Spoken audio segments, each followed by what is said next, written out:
now that we've added water, we're ready to add an underground entrance. So that is an object. So if you go to the object list, select the underground file directory, and you'll see Grease Natural Cave Entrance 01. So this is actually going to be a tile. So when you place this, it's going to stitch into the terrain. You can rotate that around. All of these features need to snap to grid. So that's an option down at the bottom of this parameters list. So you just make sure that's checked. So that will actually help the game align the underground, which we're about to make, and the entrance piece, which we're placing right now. So now that we've placed our underground entrance, we're going to need to go back into layout mode. And then if you remember, this green grid is what we want to be working with. So push the Go To button again. What you need to do is go to the grid tool and select that, and then you'll see the grid appear. So if you select floor under the floor option, and by left clicking you can just paint down the floor of the underground. And similarly, if you choose wall, you can paint some walls around the gameplay space. If you want to unpaint something, select either no floor or no wall. This is the default tile set. If you want to choose something else, something more appropriate, in this case we want to create a cave, choose the Browse button under System, and you get a variety of different tile sets that you can choose from. So now select the Natural Cave tile set and click OK. If you want to decorate your underground, you can go back to the Object menu. So there's this cave directory with root clusters and stalactites, and you place them in the same way that you did in the above ground.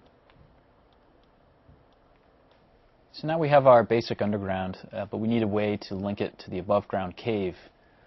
And that is done in the grid mode. So you select your grid tool again. And it's under features. So what we want to do is place a underground feature entrance. You can rotate features by using the arrow keys. And it looks like I'm going to need to finish this wall right here. Now that we have our entrance piece in the underground, we're going to need to link that to the cave in the above ground. The way we do that is by selecting the portal tool, which is the tool that kind of looks like a door. So what you want to do is you want to select the Browse button and then go and left click on the entrance piece itself. And you know you've done this right when you see an ID number show up in that window. So then go back into your layout mode, jump to the above ground piece, and just do the same thing. Select the Browse button, and then click on the entrance piece, and the ID will come up, and then push Link, which is the button right below that. And if you've done it right, you'll see the underground actually appear on the other side of the cave piece. So now that we have our basic level constructed, we're just going to add some finishing touches. So one of the most important objects that you'll need in the game to actually play the level that you've created is the spawn point. That's located in Controls, and it's called Spawn Player. So we're just going to place that at the bridge. It doesn't really matter how you orient it. So when you fire up the game for the first time, this is where the player will appear. We'll probably also want some monsters for the player to encounter, and that's handled through our proxy system. And those proxies are also in the object menu. So if you look, you'll see Proxies Greek, and we're just going to place some satyrs. And you notice that's just a red-looking object. And what will happen is, based on your player level, when you get to this object, it'll spawn monsters appropriate for your level. Now that we have our player spawn and some monsters to fight, we also need to set up Impassable Area, and that defines where the player can and can't walk. So if you go to the Impassable Area tool, you paint the areas that players can't walk, just like you would a texture. If you paint Impassable Area under a tile, don't worry about that, you'll walk right over it. If you paint an area of Impassable Area that you want to get rid of, just hold the Shift button and you unpaint it. Now that we have our Impassable Area defined in the level, we need to build the pathing data.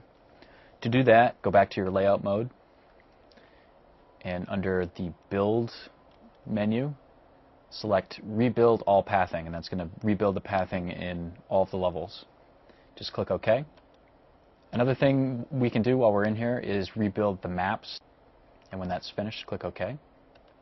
So the last thing that you want to do is save your game final time.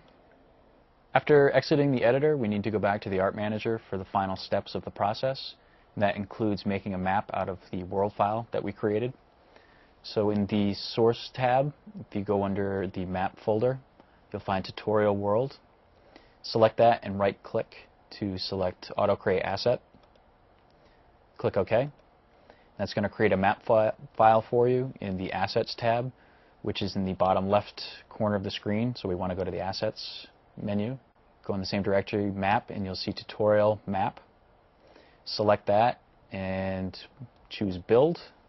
And that will build all of the game data that you need to play your mod in Titan Quest.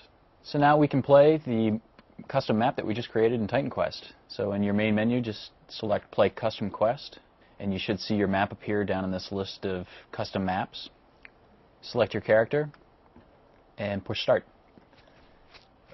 So now you can explore the custom map that you created.